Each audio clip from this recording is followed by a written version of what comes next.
Сайн байцгаана үзэгчдээ. Ороймтөрг үзэгчдээ амралтын өдрөө ая тухтаа сайхан өнгөрцгөөж өгнө. Монголын мэдээ сувг цагийн урд мэдээллийн хөтөлбөрийн бямб гарагийн дугаарыг эхлүүлэхэд бэлэн боллоо.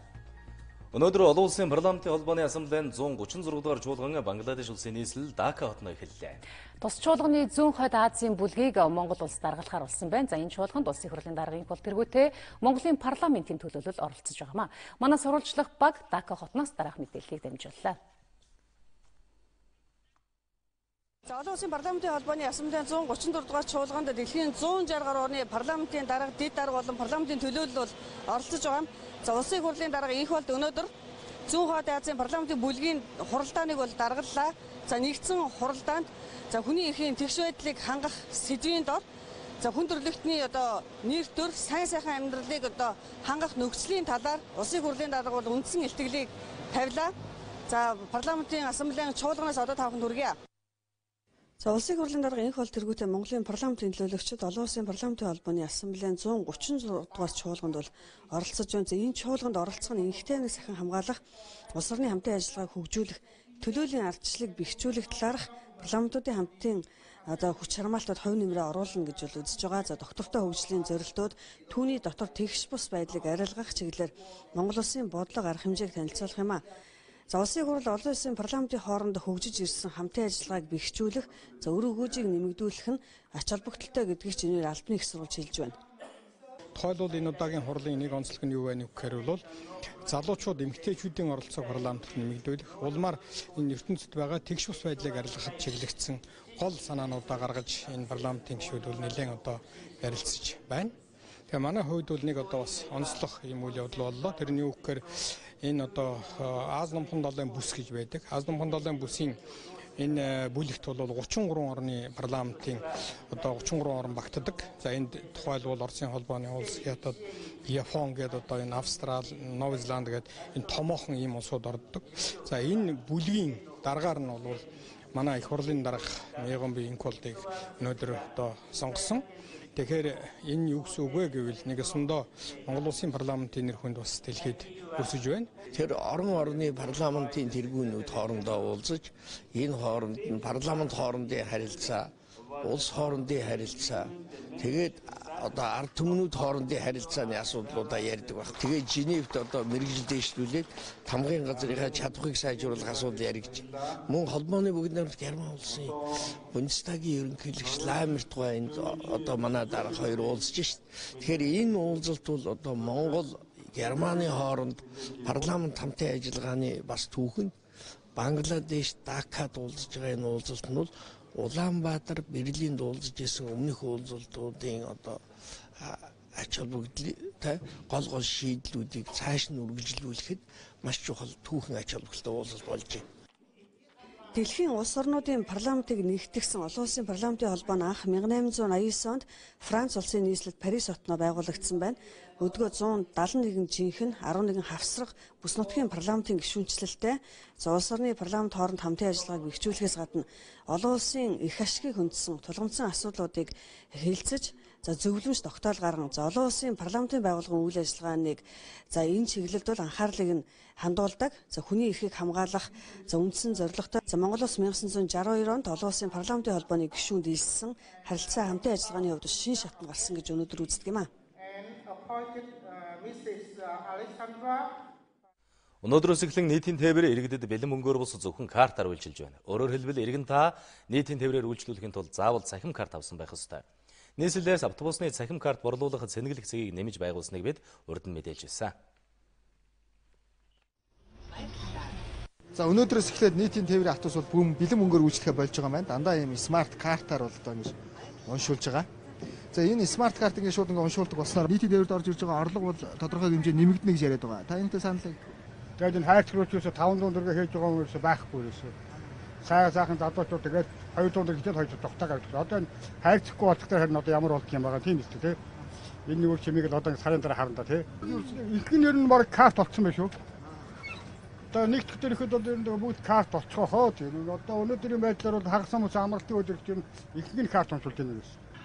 Харж байхад бол нэг ургахаа хийгээд байдаг шүү дээ. Гайгүй л харагдаж шүү дээ. Бүрэг хийхгүй байх гэж яриад. Бүр зуутууд нь бол дутуух уу. Тэр бол юу дутуул идэв шүү дээ. Одоо бол тийм асуудал гарахгүй картаар үйлчлэх. Тийм л байна. Та бүхэн автобусны бэлэн мөнгө хийдэг байсан хайрцгийг хураасан байгааг харж байна. Орж ирсэн хүмүүр картаа уншуулж байлаа. Инхэнх зорчигчид нийтийн тээврээр зорчих захин картаа болсон учраас ямар нэгэн хүндрэл бэрхшээл гарахгүй байгааг тэд хэлж байлаа. тий. Банк үйлчлүүлж байгаа. Энэ одоо ингээд смарт картаа болоод нийтийн тээврээр явуулчихад энэ бол дэвшилт гэж бодож байна уу? Та юу гэж бодож байна? Зүгээр байна уу? Дутуу зөндөө юм. 250 100 муу. Тэгээ ер нь энэ карт ч л юм боломж юм. Ерөөсөө өнөөдөр бол өчнөө өнөл картаар 2 3 нь орж ир загнаал картаж авах мөнгө алгазалах гэж буугавчих. Тэгээ картаар үйлчлэл явуулсан хээгийн даамар юм. Харин тийм явуулна тэр намар. Жил гаруй өмнө кондуктор буюу мөнгө хураагчийг халж нийтийн тээврийн захим төлбөрийн систем нэвтрүүлсэн. Ингэснээр хичнээн хүн нийтийн тээврээр зорчиж байгааг хянахаас гадна автобусны өдрийн орлогыг нарийн тооцоолж алдагдлыг бууруулах боломж өртсөн. Гэхдээ өнгөрсөн хугацаанд мөнгө хийх хайрцаг нийтийн унаанд байрлуулж захим картгүй иргэдэд мөнгөөр үйлчилж байсан нь зорчигчдыг бүрэн хянах боломжгүй болоод байсан. Учир нь зарим хүн мөнгөний хайрцагт төлбөрөө дутуу хийх тэр бүхэл 500 мянган төгрөгийн дэвсгэртийн талыг нь ураад хийх тохиолдолч олон байжээ. Харин одоо ийм зөрчил гарахгүй гэдгийг холбогдох хүмүүс хэлж байлаа. Дараагийн мэдээ танилцуулъя. Ерөнхий боловсролын сургуулийн төгсөгчдийн хувьд сонгосон мэргэжлэрээ их дээд сургуульд элсэн суралцахын тулд элсэлтийн ерөнхий шалгалтаа өгөх хариуцлагатай үе ойрцоор байгаа.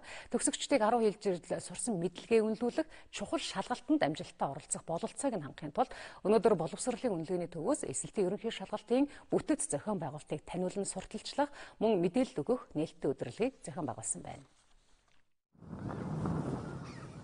Элсэлтийн ерөнхий шалгалтын шалгуулагчдын бүртгэл орон даяар 2 дугаар сарын 1-нд эхэлсэн. Энэ жил улсын хэмжээнд ерөнхий боловсролын сургуулийн 12 дугаар ангийг төгсөж байгаа 37 мянга гаруй сурагч байна. Мөн гадаадад ерөнхий боловсролын сургууль төгссөн болон өмнөх оны төгсөгчдтэй нийлээд 40 мянга орчим элсэгч элсэлтийн ерөнхий шалгалт өгөх төлөвтэй байгаа юм байна.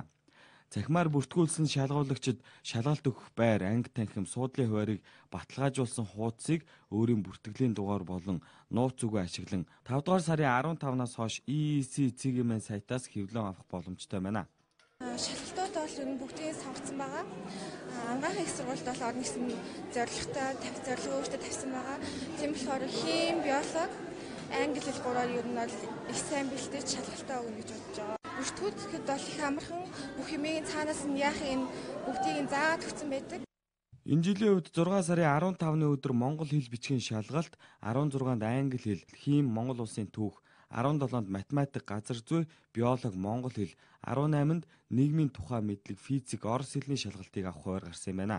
Зарим шалгуулагчдын хувьд яг шалгалтын өдрөө хувийн зохион байгуулалтын ялахгүй алдаа гаргаж 12 жилийн хөдөлмөрөө үнэлүүлэх хариуцлагатай шалгалтанд амжилтгүй оролцох явдал гардаг гэдгийг багш нар сануулж байлаа. Иргэний үнэлгээ мартцсан, эсвэл шалгалтынхаа хуудсыг мартцсан тийм юм байдаг. Энийг бол тэр анги удирдсан багш сургуулийн захирал энэ төр бол хүүхдүүдэд сайн хэлж өгмөр байгаа. Хоёрдугаарт нэг анзаарчихсан юм юу гэхээр хоцорч ирдэг. 8 цагаас ирэх шалгалтанд 7 цаг гээд ирээд байж байхгүй бол нөгөө шалгалт чинь олон хүүхднийг байранд орж байгаа учраас хоцорчдаг. Энэ дээр бас эцэг эхийн анхаарал бас их сайн хэрэгтэй. Элсэлтийн ерөнхий шалгалтаа өгсөн төгсөгч хэд хоногийн дараа хариугаа цахимаар хүлээж авдаг.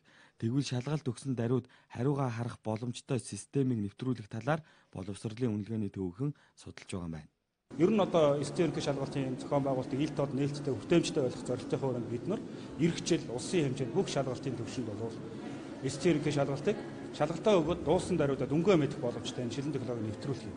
Энэ жилийн үед бид нар өөрсдийн дотоод нүүд болж байгаа тодорхой шалгалтын төвүүдээр турших бас юм шалгалтууд зохион байгуулагдана.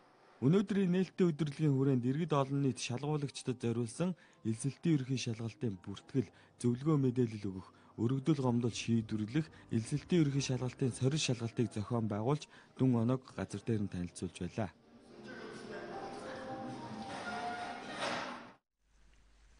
Оюутан цэрэг хөтөлбөр хэрэгжиж эхлээд 4 жил болж байна. Өнгөрсөн хугацаанд 2400 гаруй сурагч оюутан цэрэг хөтөлбөрт хамрагдсан. Тэгвэл энэ жилээс эхлээд оюутан цэрэг хөтөлбөрийг сургалт болгон өөрчилж 2017 оны сургалтын нээлт боллоо. Оюутан цэрэг хөтөлбөрийг сургалт болгон өөрчилсөн цаанаа их учиртай. Эхлээд хүүхдүүд, эцэг эхчүүд ч гэсэн цаг хугацаа хэмнэх сайн талтай юм а. Эхлээд сургуулаа төгсөө төрийн албанд орж ажиллавал цэргийн алба хаагдсан тооцогдно гэсэн өнцгөөс л энэ хөтөлбөрийн ач холбогдлыг өнгөц харж байсан. Гэтэл хөтөлбөрт хамрагдсан оюутнуудаар дараах өөрчлөлт гарсан. Хэлбэрийн төдийгүй хүнээр зөв хүн хийхэд их ач тусаа өгсөн гэдгийг ингэж онцолж байна. Тэгэхээр өнөөхөө өмнө цэргийн тангараг өргөсөн энэ дүү хөтөлбөрт хамрагдсан оюутан сурагчдын сахилга хүмүүжил дээшилж хувийн зохион байгуулалтаа найз нөхдөд мандайлсан сайн оюутан бол төрөлсгийн зэрэгцээ анги хамт олонны нэгдэл сургуулийн чанарт эергээр нөлөөлж байгаа талаар ард иргэд эрдэмтэн багш оюутнууд сэтгэл хангалуун байгааг энд дурдхад баяртай байна. Гэр бүл эцэг их найз нөхөд мөн сургуулийнх нь хамт олон энэхүү оюутан цэрэг хөтөлбөрт хамрагдсан хөвгүүдтэй бие хүн болж төлөвшөх, их оронч үзэлтэй болж өсөх гээд хүмүүжлийн ач холбогдолтойг нь хүлээн зөвшөөрч байна. Энэ сайн үлгэр дуурайл ангийнх нь бусад оюутнуудад ч гэсэн нөлөөлж энэ жилийн оюутан цэрэг сургалт элсэгч олонтой байна. Цэргийн албан 1 жил хаадаг, энэ 3 сар хааж байгаа, цаг хугацаа хэмжээгээ болохоор хааж байгаа тийм. Тэгээд оюутан багтаад бас сурч гэж бол.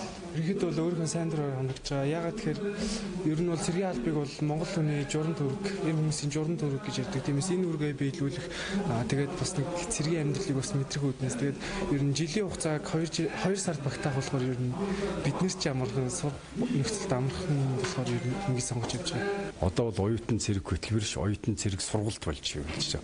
Хуучин бол хөтөлбөр байдлаар хэрэгжүүлсэн бол одоо хуулийн дагуу бид данхуудаа одоо хэрэгжүүлж байгаа Батлан хамгаалах багц хуулийн дотор цэргийн албаны тухай хууль орсон. Энэ хуулийн 7-гийн 7-д бол энгийн ихтэй сургууль сурч байгаа оюутнууд одоо оюутан цэргийн сургалтанд хамрагдаад цэргийн мэрэгжил эзэмсэн бол цэргийн 1-р цэргийн бэлтгэл өргөтнөр бүртгэж цэргийн албан хаасан тооцно гэдэг ингээ хуульчилж өгсөн байгаа. Энэ оюутан цэрэг хөтөлбөр бол 4 сарын хугацаанд одоо тэр 1 жил бүтэн жилийн хугацаанд үүсэх хөтөлбөрийг одоо бүрэн хэмжээнд маш одоо шахуу програм хөтөлбөрийн дагуу үзэл судлаад тэгээд ингээд үзэл судалсан тэр шалгалтыг нь аваад тэгээд одоо мэргэжлийн өнөөх болгоо цэргийн албан хаасанд нь одоо тооцож өгч байгаа.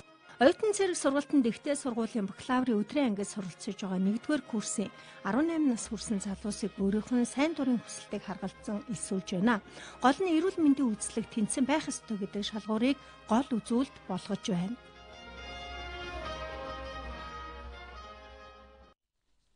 Боловсрол соёл шинжлэх ухаан спортын сайд Батсуур Хинтээ аймагт ажиллалаа. Тус аймгийн боловсрол соёлын салбарт хийж байгаа барилга бүтэн байгуулалтын ажлууд урагшилдв. Мөн ашиглалтанд орсон зарим нь чанарын шаардлага хангадаггүй байна. Тухайлбал 5 жилийн өмнө баригдаж эхэлсэн хан Хинтээ чуулгын байр өнөөдрийг хүртэл ашиглалтанд ороогүй. Эхнээсээ нурж байгааг орон нутгийн удирдлагууд энэ үеэр хэлж байлаа. 2012 онд Хөвсгөл геолог компани хан Хинтээ чуулгын байрны үндсэн бүтээц сутгалтыг хийхээр 3.5 тэрбум төгрөгийн тендер авчээ. Гэвч ажлаа чанаргүй гүйцэтгснээс болоод чуулгын байрны барилгын ажил 2 жил шахам завсарлажээ. Олон жил нөгөө удаан зогсохлоор барилгын нөгөө чанар хийсгүүд нь муудаад зарим нэг хөлдөхгүй байх хэвээр газрын хөрс маань доошоо хөлдчихдөг. Тэгээ тэрнээс овоолтгоо зарим суур үндсэн хийцүүдэд эвдрэл гэмтэл их учирсан. Усын цус 8 тэрбум төгрөг гаруй зарцуулан байрж байгаа хан Хинтээ чуулгын байрны таазыг чанаргүй зутагснаас болоод дээврээсээ тусаал гойж иж дотор засвар хийх боломжгүй болсон байна. Мөн хан таасан чийгэнд идэгдэж шинжилэн засварлахаас өөр аргагүй нөхцөл байдал үүсчээ. Яг одоо бол яг дээврийн асуудал дээр бол яамнаас л нэг гаргалгаа гаргаж өгөх шаардлагатай болчиход байна л. Тэгээ энэ компанийн хувьд өнгөрсөн оны 6 сарын 1-ээс хойш үндсэндээ одоо ингээд ямар ч ажил хийхгүй ингээд зогсож явж. Тэгээ энэ компаниудын хувьд ч гэсэн бас энэ дээврээс бусад шалтгааллахгүй бас ажлуудаа бас яаралтай бас хийгээд давхар явж явах хэрэгтэй л. Барилга 2 компани бие биенээ хүлээсээр барилгын ажлын улирал эхлэх цаг төгчгөөд ахад шийдэлт хүрээгүй байгааг салбарын сайд нь шүүмжилж байлаа. Дээвэр завсарлах хөрөнгийг Хөвсгөл геолог компани тендер авахтай байршуулсан барьцааны мөнгнөөс гаргана.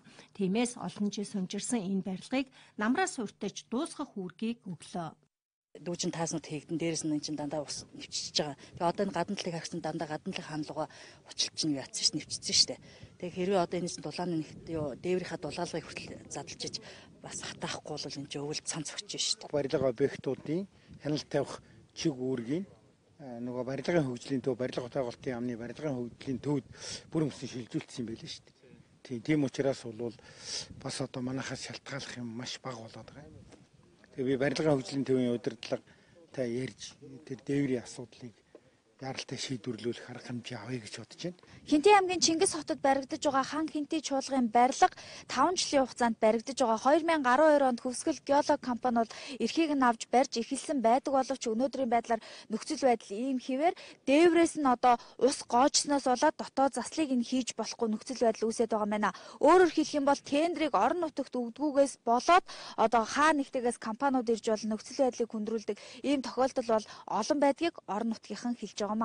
Нутгийнхаа компаниудыг бас бодлогоороо бид нар дэмжих юм бол магадгүй энэ компаниудын маань хариуцлага эргээд нэлээд өндөр байдаг гэж бид нар бас ойлгодог юм. Өмнө нь бид нар бас ажиллаж явах хугацаанд энэ орон нутгийн компаниудаа, барилгын компаниудаа нэлээдгүй дэмжиж, энэ татвар нь өөрөө орон нутгатаа орно. Энэ орон нутгийнх нь хүмүүс одоо иргэдэн өөрсдөө ажилтай байна. Дээрээс нь хэрвээ энэ ажлыг одоо хангалттай сайн хийх юм бол бид нар дараагийн ажлыг одоо олгоно. Хэрвээ энэ ажил дээр хангалтгүй бол бид нар дараагийн ажил дээр одоо хариуцлага тооцно гэдэг ингээд ирэхээр орон нутгийн компаниуд яг эндээ ажиллаж амьдарч байгаа болохоор бас харьцангуй их сэтгэлтэй ажилтдаг л да. Барилгын ажил удаашарсан хэдэн жилээр үргэлжилсэн анхны тохиолдол хан Хинтээ чуулга бишээ. Хинтээ аймагч өөр бусад орон нутгууд ч гэсэн ийм жишээ баримт олон байдаг. Энэ тендер зарлагтаа тодорхой шаардлага тавьдаг хүлээсэн үргээ биелүүлээгүй бол хатуухан хариуцлага тооцдгүйтэй холбоотойг хан Хинтээ чуулгынхан гомдолж байлаа. Хан Хинтээ чуулгын шинэ байрны барилгын үйл явцтай танилцсны дараа үргэлжлүүлэн боловсрол соёл шинжилгээ ухааны салбарынхантай уулзаж хийж хэрэгжүүлж байгаа ажлаа танилцуулан тулгамдж байгаа асуудлыг сонслоо. Хинтээ аймаг эзэлтийн ерөнхий шалгалтын дүнгээрээ 21 аймгаас сүүлээс 2 дугаар хорин чигсаа. Өөрөөр хэлбэл хүүхдүүдийн сурлагын амжилт хангалтгүй байгааг салбарын сайд нь шүүмжилж байлаа. Гэхдээ муу гээд хойно өрөхгүй. Хинтээ аймгийн 5 сургуулийн ухаалаг сургууль төсөлд хамруулна. Өөрөөр хэлбэл 100 сая долларын өртөг бүхий төслийг сургууль нэг бүрт хэрэгжүүлнэ гэсэн үг. Харин аймгийн боловсролын салбар хүүхдүүдийн сурлагын амжилтаараа хариу барих учиртайг уулзалтын эхэнд салбарын сайд нь сануулж байлаа. Боловсрол соёл 2 уул нь нэг заосны тал боловч хөдөө орон нутгийн соёл урлагийнхныг бараг марчигдаг гэдгийг уран бүтээлчид сэтгэл дундуур хэлж байлаа. Соёлын салбарынхаа 5 жилийн нэмэгдэл олгомоор байна гэсэн энэ манай чуулгын хамт олон бас энд нэгэн саналтай энд бас байгаа. Энэ түрүүний бичиг орчин санал нь номын сан музейхнээс очсон байгаа. Энэ соёлын хууль шинжилгээний хариуцлагатайгаа холбоотой нэг тусгаж өгөөч. Манай жилийн одоо уран бүтээлчд олгодог төсвийн одоо томилтын зардал ихтэл 240 мянган төгрөг байна. 240 мянган төгрөг жил тусгачаад энэ 240 мянган төгрөгөөр бид нэг удаа нэг суманд очиж бүрэн хэмжээгээр үйлчлэж чадахгүйгээр ийм томилтын зардал үрдэл тусгасан юм байдаг. Одоо орон нутагт ажиллаж байгаа мэргэжлийн боловсролын хүчний хувьд бол гадны орнуудын соёл боловсролтой танилцж одоо мэрэгших тэрнийг өөрийн орон нутгийн соёлтой одоо холбож үзэх ийм чиг хандлагатай байдаг. Тэгээд энд одоо маш их эдийн засгийн хувьд хүндрэлтэй байдаг. Уран бүтээлчдийн хэлж байгаа нөхцөл байдал бараг бүх аймагт тулгамдж байгааг салбарын амны удирдлагууд нь хэлж байсан. Өнөөдөр соёлын салбарынхны дундад цалин харьцангуй доогуур тоног төхөөрөмж хүн хүчний хувьд ч гэсэн хангалттай сайн бишээ. Гэхдээ энэ жил төсөвт тэр бүм төгрөг суусан. Үнийгээ хэрэгтэй тодорхой зүйлүүдэд зарцуулах шаардлага үүсэж байгааг учирлаа. Тоног төхөөрөмж одоо ядаж нэг реал мариалда тэгээд нэг автомашин энэ төр яриад байна. Ер нь энэ жилүүд харин улсын төсөвт нэг соёлын байгууллагуудад жаахан юм шийдэхээр нэг хэдэн төгрөг тусгасан байгаа. Тэргээр одоо манай хан нөгөө худалдаа авах ажиллагааны чинь тусгай агентдаг байгаа шүү дээ. Тэднийх рүү бэлтгүүлэхээр захиалга бичиж байгаа. Цалин үе шаттайгаар нэмэхээс гадна өөр юу нэмэх юм гэхээр ур чадварын нэмэгдэл олгох, зэрэг дэвийн нэмэгдэл олгох, мэрэгжил дээшлүүлэх, алслагдсан нутагт ажиллагчдын нэмэгдэл олгох. Яг нөгөө төрийн албан хаагчид орон нутагт 5 жил утамд ажилладаг, тэгж авдаг эмч, цагдаа, багш нар шиг энэ залбирдаг хүртэл бид нар оруулж байгаа. Боловсролын сайд Хинтээ аймагт ажиллахдаа сургууль цэцэрлэг музей, спортын ордон зэрэг салбарынхан байгууллагуудын үйл ажиллагаатай танилцж, шаардлагатай асуудлуудыг газар дээр нь шийдвэрлэсэн. Тухайлбал 5 дугаар сургуулийн галт хооны хэрэгсэл болон дээврийн шинжил мөн Тэмүүчин зохицуулбарын дээврийн ажил, музей, номын сангийн тоног төхөөрөмжийг шинжилэхээр болжээ.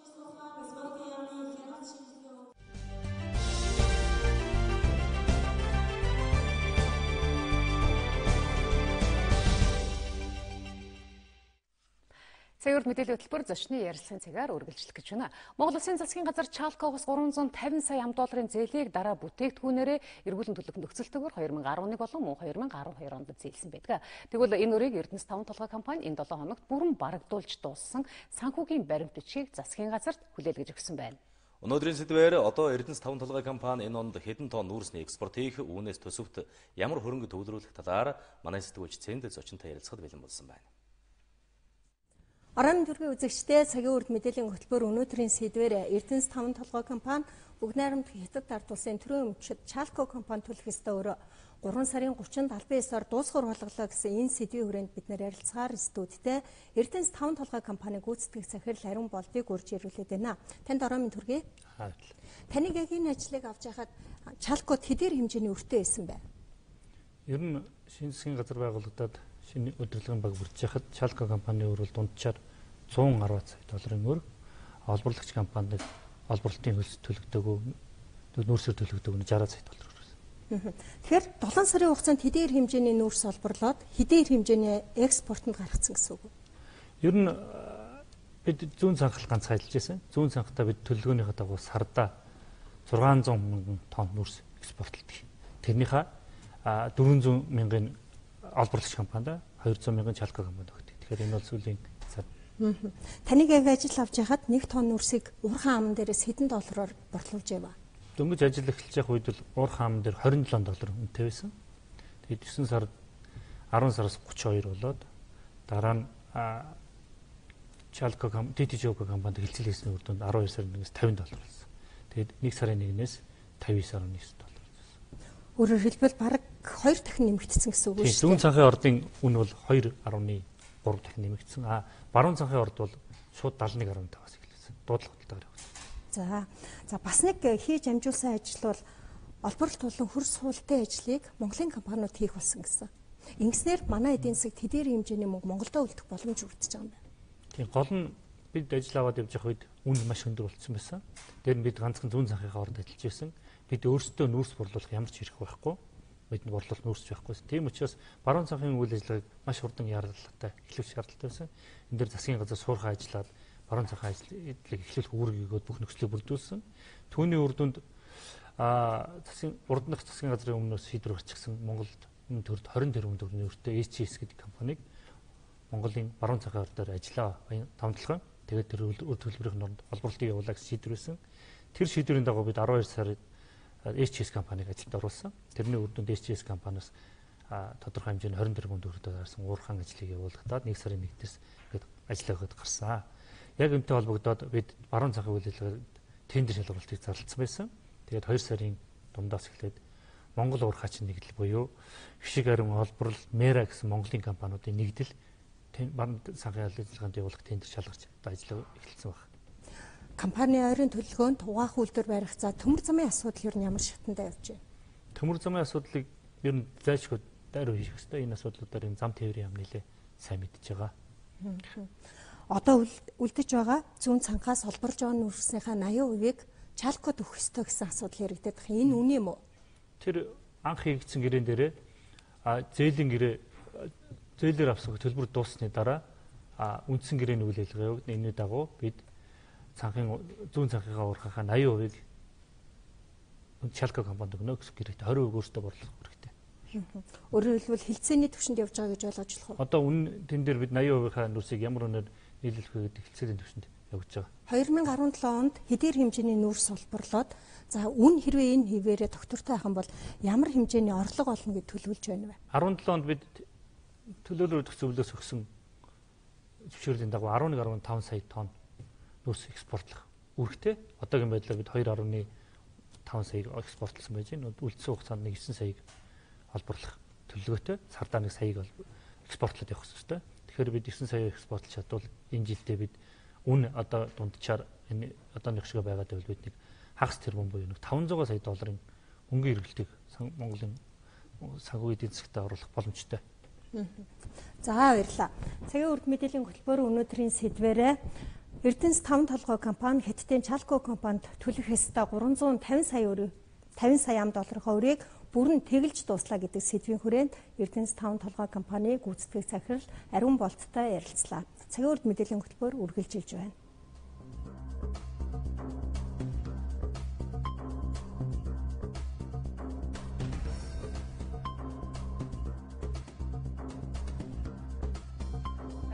Хууль зүйн дотоод хэргийн сайд Бямб-цагт Арабын нэгдсэн Эмират улсын нийслэл Абу Даби хотноо өнгөрсөн сарын 28-наас 30-ны өдрүүдэд болсон аюулгүй байдлын төлөө хийв нэгдэл сэдвт Интерполийн олон улсын форумд оролцлоо. За форумын эхний өдөр Арабын нэгдсэн Эмират улсын шадар сайд бөгөөд дотоод хэргийн сайд нартай уулзаж цагдаагийн албан хаагчдыг сургах чиглэлээр хамтарч ажиллахаар ярилцсан байна. Мөн форумын үеэр хууль зүйн дотоод хэргийн сайд Бямб-цагт Интерполийн нарийн бичгийн дарга Юрген Шток болон мөн Интерполийн сангийн ерөнхийлөгч Элиас Муур нартай уулзжээ.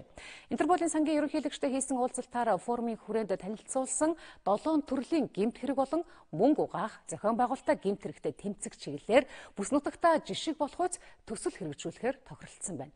Харин Интерполийн ерөнхий нарийн бичгийн даргатай хийсэн уулзалтаар гэмт хэрэгтэй тэмцэх чиглэлээр харилцан дэмжлэг үзүүлэх ажлыг үргэлжлүүлж цагдаагийн албан хаагчдын чадварыг нэмэгдүүлэх мөн хамтарсан сургалтыг зохион байгуулахар болсон байна. За мөн үндсэн дамсан гэмт хэрэг терроризмтай тэмцэхэд чухал ач холбогдол бүхий Интерполийн Find системд Монгол улсын хөлийн бомбыг холбох асуудлыг ярилцсан байна. Энэхүү форумын захим гэмт хэрэг болон бодит байдалд шинэ арга хэмжээ хэм хэмжээ тогтоох уу, за эсвэл арга барилаа өөрчилж түүнд нийцүүлэх үү гэсэн сэдвт 7 дугаар салбар хуралдаанд үг хэлсэн байна. Цагийн хөтөлбөр үргэлжилж байна.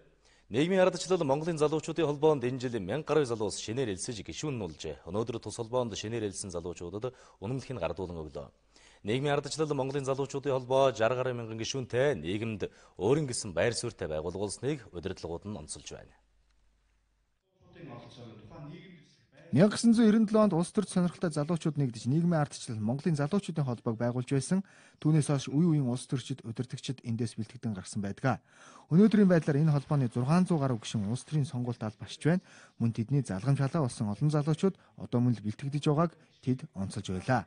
Монголын залуучуудын тулгамж байгаа олон асуудлыг шийдэх, залуучуудын хөгжлийг дэмжих хуулийн төслийг боловсруулад улсын хурлд өргөн бариад байгаа. Тэгээд энэ сардаа багтаад энэ хууль маань бол батлагдаад Монголын залуучуудаа нийгмээс Монголын залуучуудад холбоосон барьж байгаа хамгийн том бэлэг маань бол энэ байх болно. Залуучууд маань эрх хэшгээ хамгаалуулах төрийн захиргааны байгууллагатай болсон байгаа. Энэ бол бас манай нийгмээс Монголын залуучуудын холбооноос маань санаачлахаар бол бий болж байгаа. Нийгмийн ардчил Монголын залуучуудын холбоонд залуучууд шинээр хэлснээр залуучуудынхаа эрүүл амьдрал, нийгмийн идэвх, тэдгээрийн нийгэмд оролцоог нь бид нэр хангаж нийгмийнхаа дуу хоолой мөн тэднээсээ улсынхаа одоо хөгжлийн төлөө гэсэн ийм сэтгэл зүрхээр нэгдэж байгаа ийм залуусыг бид бүгд одоо нэгдэх ийм үйл ажиллагаа болж байгаамаа.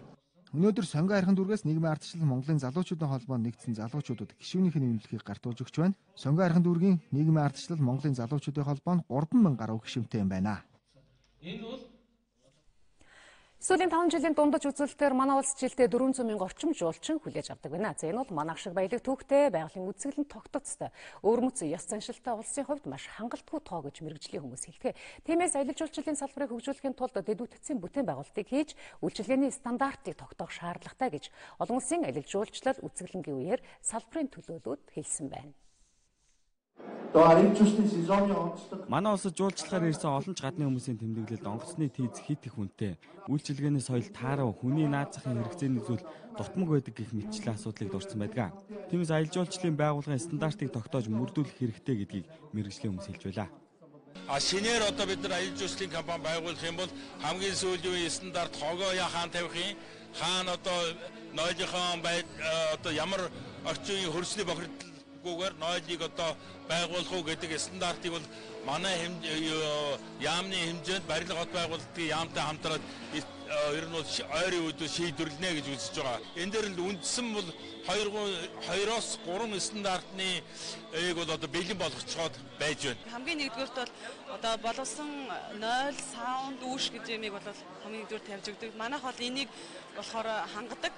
Мөн бид нар одоо хоол хүнсэндээ эрүүл хүнс хэрэгэлдэг гэх мэтлэнгээр одоо шаардлагыг бол хангаж ажилладаг. Онгон зэрлэг байгаль түүхийн дурсгал газруудаа бид жуулчдад үзүүлдэг. Өөр үзүүлэх юм бидэнд баг байхгүй гэхэд хэлсдэхгүй гэдгийг салбарын мэргэжилтнүүд хэлж байна. Одоогоор цонжин болдгийн зохицолборт газараас өөрөөр аялал жуулчлалын бүтээн байгуулалт баг хийгдэг байна. Тэгвэл байгалийн аялал жуулчлалыг илүү сонирхолтой болгох зорилгоор Арангаан аймгийн Чулуутын хавцал дээгүүр шилэн гүр байгуулах санаачлагыг аялал жуулчлалын салбарынхан өөрсдөө гаргасан байна. Манай төслийн гол зорилго бол энэ Чулуутын голыг хайрлая, тий? Чулуутын голоо одоо дотроос нь энэ аялагчтай үзүүлэх гэсэн ийм үндсэн гол зорилготой. Тэгээ манай юу маань шилэн гүр маань одоо энэ Чулуутын гол дотроо шилийн шатаар буугаад шилэн гүрэндээгөр гараад тэгээд энэ бусад бас агаарын дугуй аргарын мотоцикл агаарын одоо госур гэсэн ийм үйлчилгээнүүд одоо тоглоом тэг үндэсний зохицолбор тийм юу авах чинь тэгээд тэнд бас шилэн төөрдөг байшин талин төөрдөг байшин тэгээд одоо энэ аялагчдыг амрах зорилттой шилэн гэрүүдийг одоо барих чинь Монголд одоо тэгээд энэ хоёр шилэн ястаа ийм зохицолбор бүтээн байгуулалтыг манайхан хийх гэж байна. Манай улс руу Европ эсвэл Америкаас зөөрийн эрх зардлаар Тайланд, Малайз зэрэг зүүн өмнөд Азийн аялал жуулчлал өндөр хөгжсөн газарт 7-оос 14 хоног амарч болно. Тээврийн зардал өндөр байгаа нь бидний том дутагдал. Нөгөө төгөр манай визийг авахд хүндрэлтэй гэж зарим жуулчид ярьдаг байсан. Тэгвэл үүнийг илүү хэлбэрчлэх талаар төрийн байгууллагууд уялдаа холбоогоо сайжруулж байгаа юм байна. Манай улсад 1 сая жуулчин ирлээ гэж тооцъё. Тэгээд хүн бүр 5,000 төгрөгөөр музейн тасалбар худалдаа авлаа гэхдээ 5 тэрбум төгрөгийн орлого орох юм байна. Тэд зөвхөн музей үзэхгүй хоолнд орно буудалд хонно илүү аялын хөтөлбөрт хамрагдана. Тэр болгон манай улсад орлого болж орно. Бүгд найрамд Хятад ард улсын хөлөн бүрийн тал газрыг л үзэх гэж жилдээ 6 сая жуулчин ирдэг байхад би дагуу түүхийн үлгийн нутагтай түүх соёлын дурсгал байгалийн үзэсгэлэнт тогтоц бүхий маш олон газартаа мөртлөө 400 мянган жуулчин л хүлээн авдаг хэвээр байна.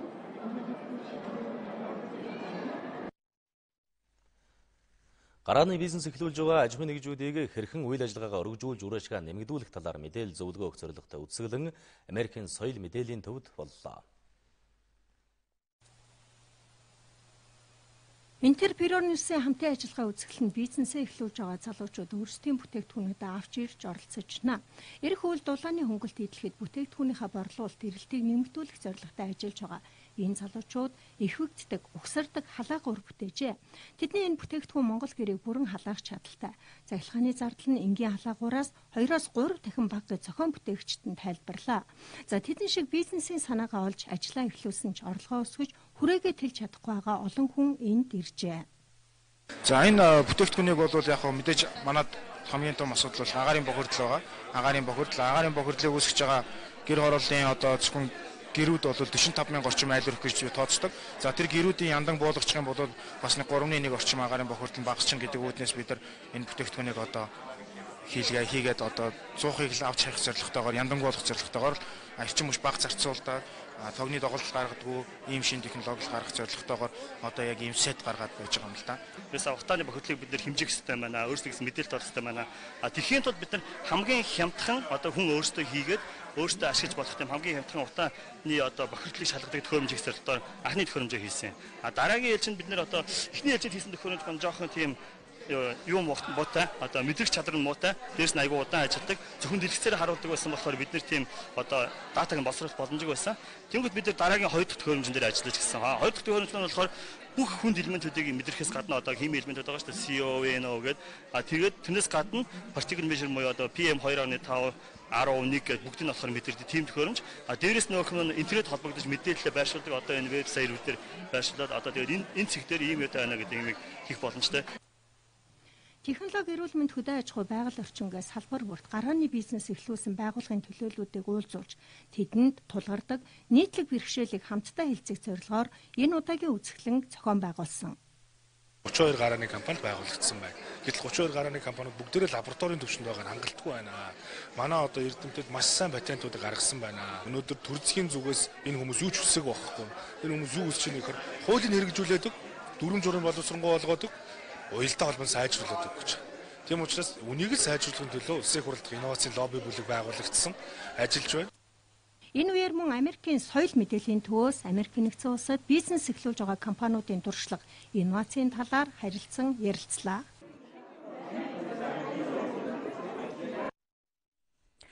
Гадаад харилцааны салбарт үнэтэй хувь нэмэр оруулсан Ахмад дипломат штампны Нямагийн мэндэлсний 100 жилийн ой тохиож байгаа.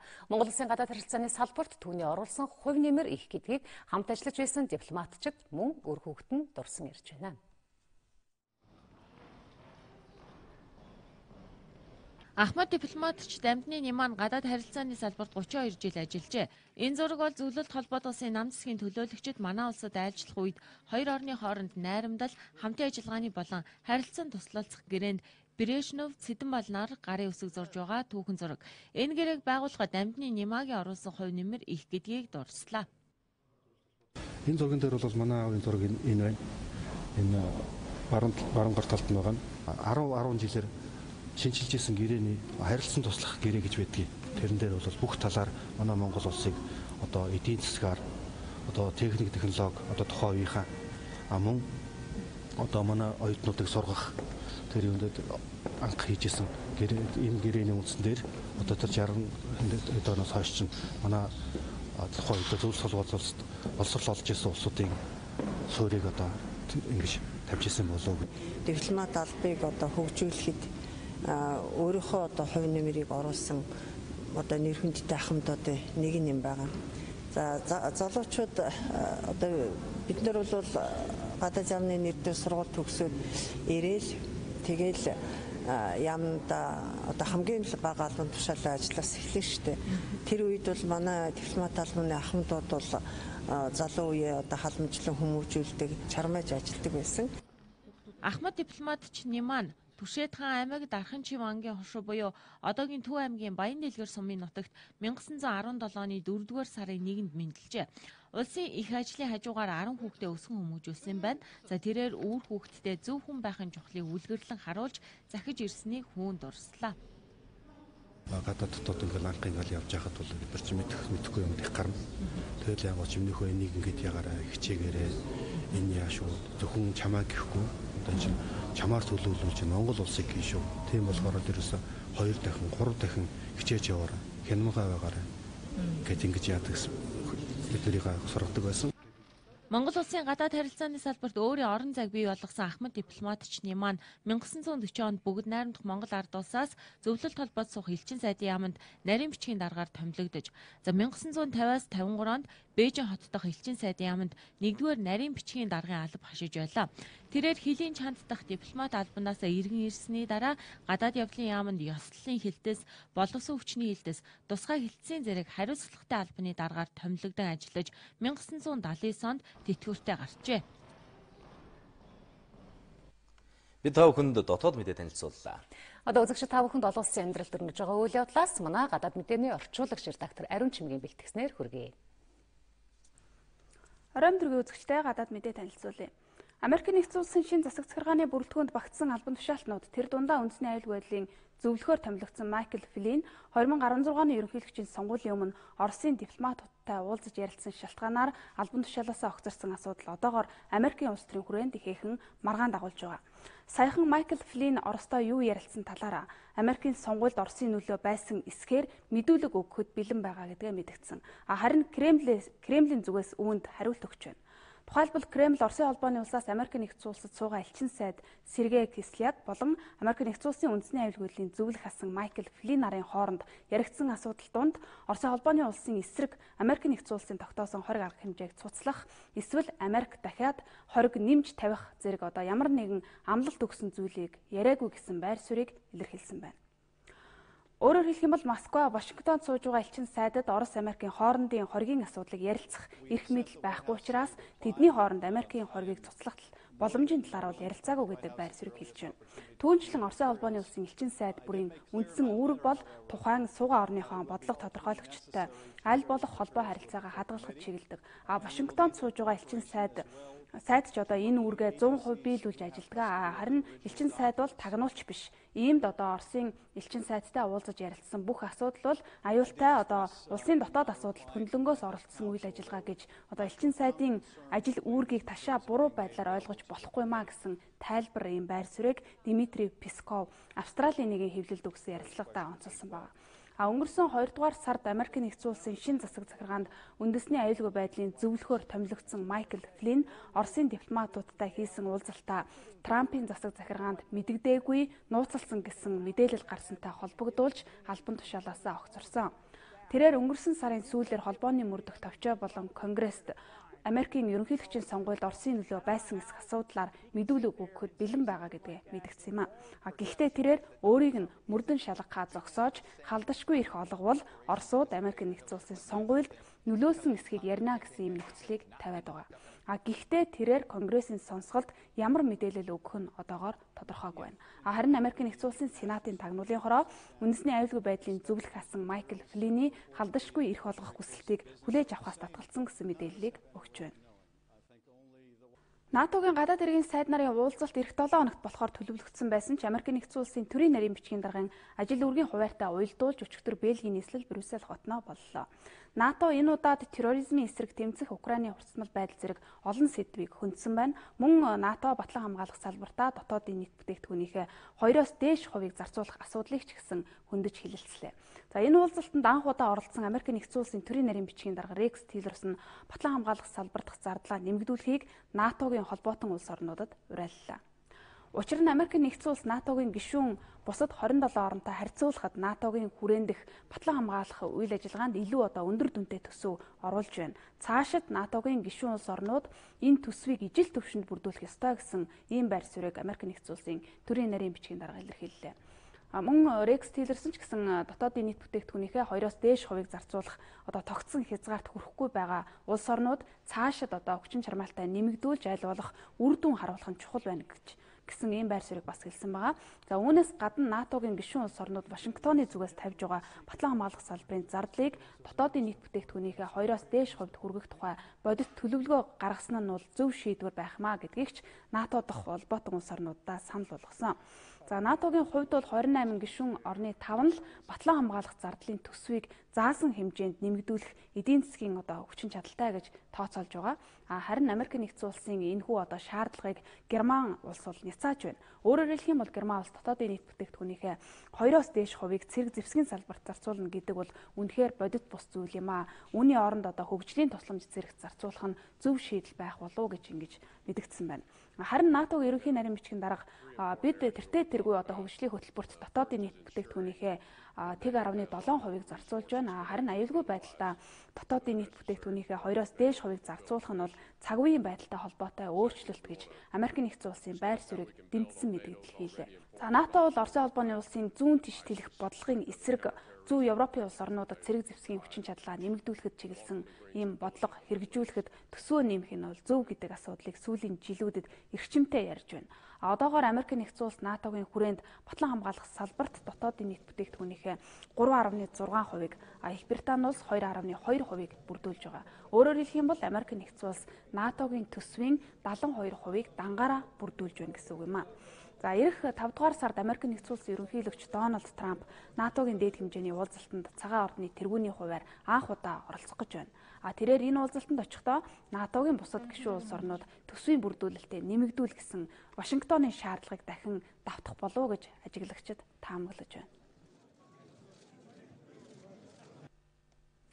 Америкийн нэгдсэн улсын ерөнхийлөгч Дональд Трамп Вашингтоны түнш улс орнуудын хэрэгжүүлж байгаа худалдааны шудраг бус бодлогуудын эсрэг 2 тусгай зарлагт өчигдөр гарын үсэг зурсан байна. Цагаан ордонд гарын үсэг зурсан худалдааны алдагдлыг арилгах тухай зарилгаар хоёр талын худалдаанд Америк алдагдaltaй ажиллаад байгаагийн учир шалтгааныг тодруулсан тайланг 90 хоногийн дотор гаргахыг худалдааны яам болон худалдааны төлөөлөгчийн газартаа үүрэг болгосон байна. Худалдааны яамны гаргах уг тайланд үндэслээд цагаан ордон худалдааны алдагдлыг арилгахад ямар арга хэмжээ авах нь үр дүнтэй байх вэ гэдгээ шийдэх юм байна. Нийт худалдааны бараг 50% нь ногддог бүгд найрамдагт бард улстай хийж байгаа худалдааны алдагдал нэмэгдсэн хэвээрээ байгаа. Иймд ерөнхийлөгч Дональд Трамп хятадын даргатай хийх уулзалтынхаа өмнөхөн ийм зарлиг гаргасан нь Бээжинд нэг талаараа шахалт үзүүлэх зорилготой байж магадгүй гэж эдийн засгийн шинжээчид таамаг дэвшүүлж байна. Америкийн нэгдсэн улсын ерөнхийлөгч Дональд Трамп бүгд найрамдагт бард улсын дарга Си Цзиньпинтэй эх 7 хоногийн сүүлээр анх удаа дээд хэмжээний уулзалт хийхээр төлөвлөж байгаа. Тэрээр хятадтай хийж байгаа худалдаанд Америк алдагдaltaй ажиллаад байна. Цаашид бол хятадтай шудраг зарчмаар худалдаа хийх асуудлыг ярилцсанаа. Ер нь Америкийн компани аж ахуйн нэгжүүд ч гэсэн цаашид худалдааны талбарт бодлого чиглэлийн өөрчлөлт гарахад бас бэлтгэлтэй байх нь зүйтэй гэдгийг сануулад байгаа юм а.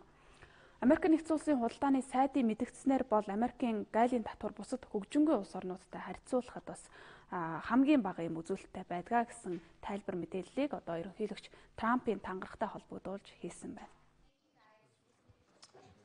Америк нэгдсэн улсын засаг захиргаа умард солонгосын цөмийн болон пуужингийн хөтөлбөрт ордог санхүүжилтийг бууруулах хүчин чармаалтынхаа хүрээнд умардын 11 иргэнийг 20 арга хэмжээний жагсаалтанд нэмж оруулсан байна. Америк нэгдсэн улсын сангийн яам бүгд найрамдах дард улс Оросын холбооны болон Вьетнамд үйл ажиллагаа явуулдаг умард солонгосын банк, худалдааны байгууллагууд, компаниудын 11 ажилтныг 20 арга хэмжээнд нэмж оруулсан тухайга өчигдөр аль биесээр мэдгдсэн байна. Умардын тэдгээр иргэн улс орныхоо эдийн засагт баггүй хувь нэмэр болохоор гадаад валютыг хэлийн чандаас олж байна гэж үзээд ийхүү хоригт оруулжээ. Америк нэгдсэн улсын засаг захиргаа Пиняны цөмийн болон пуужингийн хөтөлбөрийг хууль бусаар санхүүжүүлэхэд умардын засгийн газрын албан тушаалтнууд нөлөөтэй ажилдаг тэдний сүлжээ арга барилыг таслан зогсоох нь зүйтэй гэж үздэг. Энэхүү хоригийн дагуу умардын дээрх 11 иргэнийг Америк нэгдсэн улсад нэвтрэх Америкийн компани аж ахуйн нэгжүүдтэй ямар ч байдлаар холбоо харилцаатай байхыг хориглож байна. Америк нэгдсэн улсын шинэ засаг захиргаа холбоотон болон түнш улс орнуудаа үүний адил умардын төр засгийн өндөр албан тушаалтнуудад 20 арга хэмжээ тавихыг бас уриалж байна. Бас нэг тулгарч байгаа асуудал нь бол умард солонгосын иргэдийн хятадын зах зээлээс олж байгаа гадаад валютыг умард солонгос руу оруулахгүй байх тал дээр бас урьдчилан сэргийлэх нь чухлаа гэж Америкийн эрх баригчид үзэж байна. Одоогоор Америк нэгдсэн улсын конгресс умард солонгостой бизнес хийдэг, хамтардаг хятад иргэн болон компаниудад тавьсан 20 арга хэмжээг нэмэгдүүлэх тухай бас шинэ төслийг хэлэлцэж байгаа юм байна. Үзэгчдээ бид өнөөдөр олон улсын хүрээнд анхаарал татж байгаа гол үйл явдлын мэдээллүүдээс та бүхэндээ танилцууллаа. Биднийг сонгож байгаа үзэгч та бүхэндээ баярлалаа. Өргөжлүүлэн та бүхэн спортын мэдээлэлд анхаарал хандуулно. Ирхэм үзэгчдээ та бүхэн амралтаа идэх өнгөрүүлж байна. Өдөртмийн спортын мэдээ эхэлж байна. Хаврын улирал эхэлж дугуй улирал эхэлж байна. Монголын үеийн дугуйчид дугуйн замдаа гарлаа. Өнөөдөр үндэсний соёл амралтын хүрээлэнд уулын дугуйн цомын энэ улирлын эхний гараа боллоо.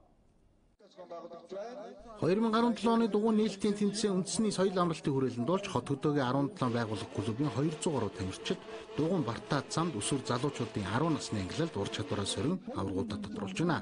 Өнөөдөр эхний гараа хамгийн бяцхан дугуйчид дурлцсан. Охтын бага нас 6 км-ийн зайдуулж Төв аймгийн дугуйч Номын Эрдэнэ аварга алтан медалийг хүртлээ. Бага насны сонирхчдын ангилалд UB Social-гийн дугуйчин Ингчин төрүүлж уулын дугуйн цомын тэмцээний эхний гарааны ялагч болжээ. Монголын дугуй холбооноос түүхэндээ анх удаа уулын дугуйн цомын тэмцээнийг 4 үештайгаар ном зохион байгуулж байна. За эрэгтэйчүүдийн 10 км-ийн зайд Дорногов аймгийн Хулан клубын тамирчин Сайхан буян өнөөдөр тэргүүн байрт шалгарлаа. Өнөөдрийн зохион байгуулж байгаа G-Mobile компани нэрмжид уулын дугуйн цомын энэ авар шаврах тэмцээн, цуврал тэмцээнийг одоо анх удаага одоо Монголын дугуй холбоо түүхэндээ анх удаага ийм цомын авар шаврах цуврал тэмцээн зохион байгуулж байна. За энэ тэмцээн маань одоо 4 үе шаттай ингээ явагдах гэж байна. Энэ 2017 оны бидний одоо хамгийн гол том тэмцээн маань одоо манай Монголын олон өдрийн тэмцээн 20 дахь удаага зохион байгуулагдах гэж байна. 8 сарын 5-аас 13-нд. За энэ тэмцээнийг бид нэр олон улсын тэмцээн болохоор одоо олон улсын дугуй холбоо буюу Азийн дугуй холбоотой одоо ярьж байна. Энэ удаагийн уралдаанд Сүхбаатар аймаг, Өмнөговь, Дорногов, Төв аймаг, Орхон, Дархуул, Төв аймгийн Баян Чандман сум шинээр байгуулагдсан Хөх шанц клубын тамирчид оролцож байна.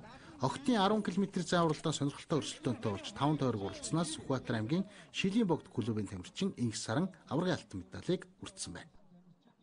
Анх дугуй спортод 2013 оны улсын аваргаас нь 13 настай 15 16 насны ангилалд хөрөл медаль гараараа эхэлж исэн. Тэгээд цаашдаа 15 16 онуудад улсын аваргаар аваргалж ирсэн. Монголын дугуйчдын тэмцээний улирал эхэлж дараагийн тэмцээн маргааш Хүү 7 удагт үргэлжлэн явагдана. Хүү 7 удагт энэ жилийн засмал замын эхний уралдаан болж нээлттэй их юм байна. Монголын үе үеийн алдар цуутаа шилдэг тамирчид төрөн гарсан спортын төв ордны А танхимд өнөөдөр бүхийн чөлөөт барилдааны 2017 оны залуучуудын улсын аварга шалгаруулах тэмцээн эхэллээ. Монголын үе үеийн алдар цуутаа тамирчдын үлгийн улсын спортын төв ордны А дэвжээнд эхэлсэн бүхийн чөлөөт барилдааны 2017 оны залуучуудын улсын аварга шалгаруулах тэмцээнд хот хөдөөгийн 38 байгууллага клубын 360 гаруй тамирчид ур чадвараа сөр өрсөлдөж байна. Тэмцээн эрэгтэй 8, эмэгтэй 8 жингийн ангилалд 16 жингийн ангилалд аваргуудаа тодруулна. Эндээс шалгарсан шилдэг тамирчид залуучуудын шгшээгийн бүрэлдэхүүнд орох юм байна. Тэмцээнд Баян хонгор, Өвөрхангай, Сэлэнг, Өмнөхөв, Сүхбаатар, Хинти, Орхон, Дархуул, Архангай, Төв, Ховд аймгийн баг тамирчид хүрэлцэн иржээ. Улсын аврах шалгаруулах тэмцээний дэвжээнд бүхэн чөлөөт оролдооны өсвөрийн дэлхийн аврах шалгаруулах тэмцээний хурал, Азийн аврах шалгаруулах тэмцээний алтан медаль насан буян, өсвөрийн дэлхийн аврах шалгаруулах тэмцээний мөнгөн медаль Сумын газар, өсвөрийн Азийн аврах шалгаруулах тэмцээний хүрал медаль Цэцэг баяр, Дефлинкийн өсвөрийн дэлхийн аврах Эрхэн баяр, чөлөөт бүхийн ирээдүйн шилдэг тамирчид ур чадвараа сөрөөрсөлдөж байна. Олон улсын тэмцээн, улсын аврах шалгаруулах тэмцээнээс манай 60 кг-д оролцсон мөнгө цорог маань алтан медаль хүртэж ирсэн. Олон улсын тэмцээн Асаа ширээ капаас бас алт авч ирсэн. Нодон өсвөрийн дэлхийн аврах шалгаруулах тэмцээнд очиж шагнал 5 дугаар байранд орж иж ирсэн. 50 кг-д оролцож байгаа амар сайн маань бас олон улсын Асаа ширээ кап тэмцээнээс бас алтан медаль авч ирсэн. 96-д оролцож байгаа Жамсган жам маань хүүхдийн спортын наадмаас хүрэл медаль, улсын аврагаас хүрэл, Асаа ширээ капаас хүрэл медаль хүртэж ирсэн. Тэмцээний эхний өдөр 8 жингийн аваргууд тодорно. За тэмцээний 2 дахь өдөр буюу маргааш спортын төв ордны А танхимд тэмцээний 8 жингийн барилдаан болж энэ жилийн залуучуудын улсын аврах шалгаруулах тэмцээний манлай бөхчүүд тодорх юм а. Өнөөдөр Чингэлтэй дүүргийн 140-р сургууль дээр Чингэлтэй дүүргийн ерөнхий боловсролын сургууль цэцэрлэгийн багш нарын дундах спортын наадам үргэлжлэн явагдлаа. Чингэлтэй дүүрэг үүсч байгуулагдсны 25 жилийн энэ жил Чингэлтэй дүүрэгт эрүүл мэндийг дэмжих хөтөлбөр өрнүүлсний хүрээнд дүүргийн багш, ажилтан албаагчдын дунд ийхүү спорт наадмыг зохион байгуулж байна. Спорт наадамд Чингэлтэй дүүргийн 29 цэцэрлэг, 15 ерөнхий боловсролын сургуулийн багш, ажилчин албаагчид хамрагдж байна. За цэцэрлэгийн багш, ажилтан албаагчдын дунд волейбол, ширээний теннис, шатар гэсэн 3 төрлөөр явагдаж байгаа. Ерөнхий боловсролын сургуулиудын ажилтан албаагчдын дунд болохоор үндэсний бөх, шатар, ширээний теннис, сакс, волейбол гэсэн төрлүүдээр явагдаж байгаа. Чингэлтэй дүүргийн хэмжээнд цэцэрлэг сургуульд 2000 гаруй ажилтан албаагчид ажилладаг. За энэ удаагийн спорт наадмаас шалгарсан шилдэг тамирчид нийслэлийн аврах шалгаруулах тэмцээнд оролцох юм байна. Өглөө нарнаас үдшийн бүрийг хүртэл та бидний эрүүл мэндийн төлөө оюухан хүч чадлаа зориулж байдаг 103-ын буюу түргэн тусламжийн өнөөдөр спортын наадмаа зохион байгууллаа.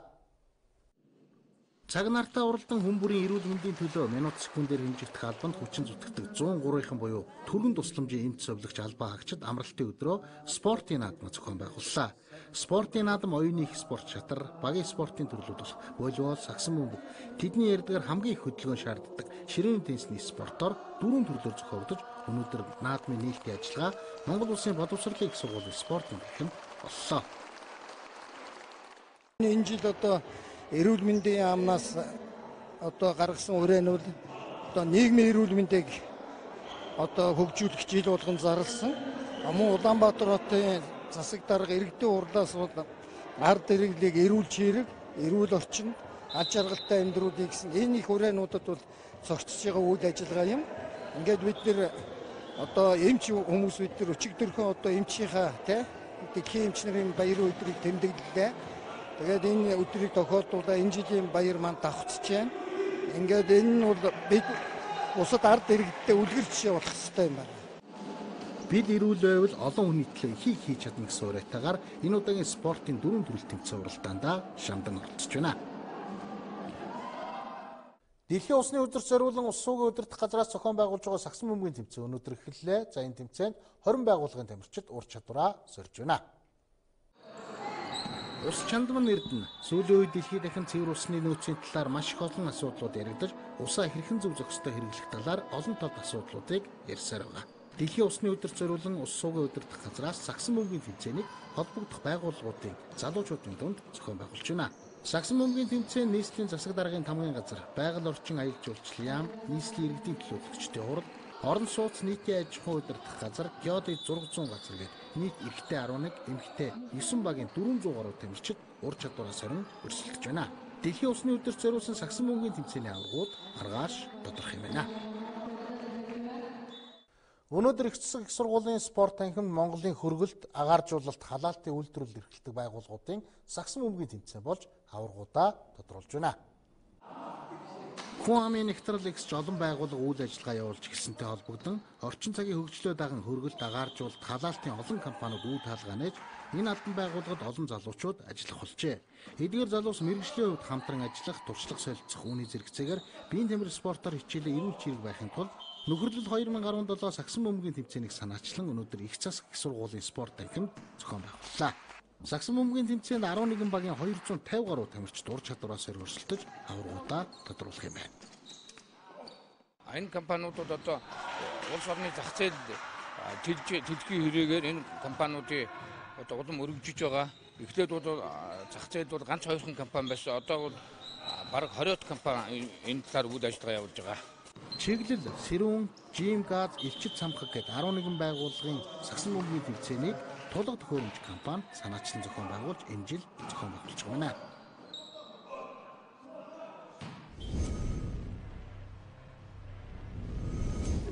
Өнөөдөр Монгол Улсын боловсролын их сургуулийн урлаг биеийн тэмрийн дээд сургуулийн биеийн тэмрийн танхимаас санаачлан оюутан залуусынхаа дунд эко спорт аяллыг зохион байгуулж Сэлб голын сав газрыг цэвэрлэлээ. Жил болгон спорт аяллыг зохион байгуулдаг тэдний хувьд өнгөрсөн жил Туул голын сав газрыг цэвэрлж байсан. Энэ жил 100 айлын гүрнээс Нарны гүр хүртэл 3.5 км газарт аялал зохион байгуулж Сэлб голын 2 талд их цэвэрлэгээ хийсэн байна. Тэдний хувьд Баян зүрх дүүргийн хотдогчуулалтад хамтран ажилладаг спортын танхим зөвхөн уралдаан тэмцээн зохион байгуулахаас гадна эко спорт аяллыг зохион байгуулдаг уламжлалтай.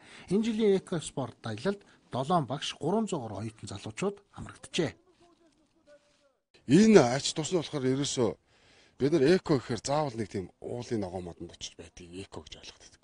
Гэтэл энэ орчны эрүүл ах, орчны бохирдол гэдэг зүйл маань одоо нэлээд хэцүү байдал ирсэн. Тийм учраас энэ оюутнууд энэгээрээ цаашдаа яах вэ гэхээр ер нь бол орчиндоо хог хаяхгүй байх, тийм ээ, байгаль орчноо хамгаалах, энэний цаатал бол нийгмийн бас эрүүл ахуйн төлөө гэсэн ийм зүйлд бас хандлага, тийм ээ, энээр өөрчлөгдөх буюутай одоо давуу талтай ач холбогдолтой гэсэн. 3 цаг гаруй үргэлжилсэн эко спорт аяллаа дараах байдлаар оюутан залуус Сэлб голын 2 талаар байсан 4 тонн гаруй хогийг цуглуулж чадсан байна. Үзэгч та бүхэндээ өнөөдөр манай оронд болон дэлхийд дахинд болсон спортын тэмцээн уралдаан үйл явдлын мэдээлэл өрөлт хүргэдэг спортын мэдээг өргөлээ. Үзэгч та бүхэн маргааш Нямгаргийн амралтаа спортоор хичээлэн ая тухтай өнгөрүүлээрэй. Одоо үзэгч та бүхэнд ойрын өдрүүдийн цаг агарын мэдээ танилцуулъя. Өлгийд шөндөө 3 хэм хүйтэн өдөртөө 12 хэм дулаан. Улаан гомчондоо 8 хэм хүйтэн өдөртөө 3 хэм дулаан. Ховдод шөндөө 2 хэм дулаан өдөртөө 16 хэм дулаан байна. Алтайд шөндөө 7 хэм хүйтэн өдөртөө 9 хэм дулаан. Улаастайд шөндөө 9 хэм хүйтэн өдөртөө 10 хэм дулаан. Тосон зингэл шөндөө 19 хэм хүйтэн өдөртөө 1 хэм дулаан. Баян хонгорт шөндөө 6 хэм хүйтэн өдөртөө 7 хэм дулаан. Мөрөнд шөндөө 2 хэм хүйтэн өдөртөө 13 хэм дулаан. Хатгалд шөндөө 7 хэм хүйтэн өдөртөө 9 хэм дулаан байна. Цэцэрлэгт шөндөө 2 хэм хүйтэн өдөртөө 11 хэм дулаан. Хар хоринд шөндөө 1 хэм хүйтэн өдөртөө 9 хэм дулаан. Арвахэрт шөндөө 1 хэм хүйтэн өдөртөө 8 хэм дулаан. Булганд шөндөө 2 хэм хүйтэн өдөртөө 11 хэм дулаан. Дархан хотноо шөндөө 1 хэм дулаан өдөртөө 13 хэм дулаан байна. Эрдэнэтэд шөндөө 1 хэм өдөртөө 11 хэм дулаан. Шорт шөндөө 3 хэм хүйтэн өдөртөө 13 хэм дулаан. Сүхбаатарт шөндөө 1 хэм өдөртөө 13 хэм дулаан. Зүүн хараад шөндөө 1 хэм хүйтэн өдөртөө 11 хэм дулаан. Зүүн модод шөндөө 2 хэм хүйтэн өдөртөө 11 хэм дулаан. Багнуур шөндөө 6 хэм хүйтэн өдөртөө 12 хэм дулаан. Чингис хотод шөндөө 5 хэм хүйтэн өдөртөө 13 хэм дулаан. Баруун уртад шөндөө 3 хэм хүйтэн өдөртөө 15 хэм дулаан. Чойвалсанд шөндөө 2 хэм хүйтэн өдөртөө 14 хэм дулаан. Мандалгав шөндөө 3 хэм хүйтэн өдөртөө 13 хэм дулаан. Далан задгадад шөндөө 1 хэм өдөртөө 13 хэм дулаан. Хамбогдод шөндөө 1 хэм өдөртөө 15 хэм дулаан. Сайн шандад шөндөө 1 хэм өдөртөө 15 хэм дулаан. Замын удад шөндөө 1 хэм хүйтэн өдөртөө 15 хэм дулаан. Нийслэл Улаанбаатар хотод шөндөө 1 хэм хүйтэн өдөртөө 11 хэм дулаан байна.